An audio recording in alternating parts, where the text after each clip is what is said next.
ඉතින් අපි කලින් වීඩියෝ එකේදී කතා කළා වගේම අපේ සංඝගේ කණ්ඩායම කොදෙව් තරගයේ දිනලා සෙමිෆයිනල් සුදුසුකම් ලැබුවා.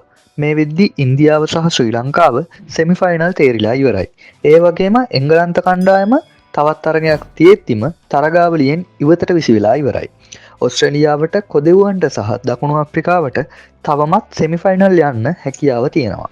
බොහෝ දුරට මේ අතරින් ඔස්ට්‍රේලියාව සහ කොදෙව්වන් සෙමිෆයිනල් සුදුසුකම් ලබා ගනීවි.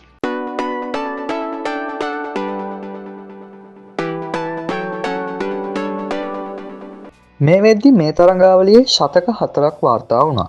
එයින් ශතක 3ක්ම ලියුණේ ෂේන් වොට්සන්ගේ නමට.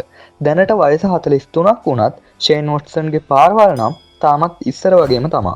මුහුණ දීපු තරග 4න් ලංකාව එක්ක ඇරෙන්න අනික් තරග 3ේදීම වොට්සන් අනික් රටවල් වලට ඕස්ට්‍රේලියාවේ ක්‍රිකට් ආය මතක් කරලා දුන්නා.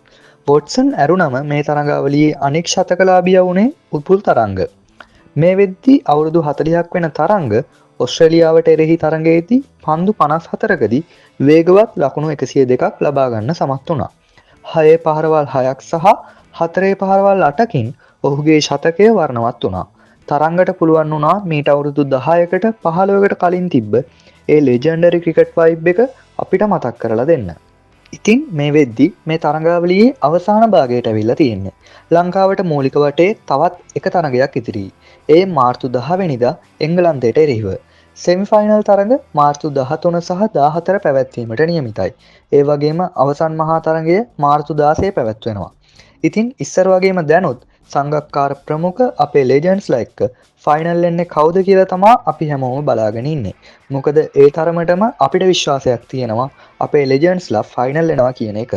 දිගටම මේ වගේ වීඩියෝස් බලන්න කැමති නම් පොසිටිව් සිලෝන් YouTube channel එක subscribe කරන්න අමතක කරන්න එපා.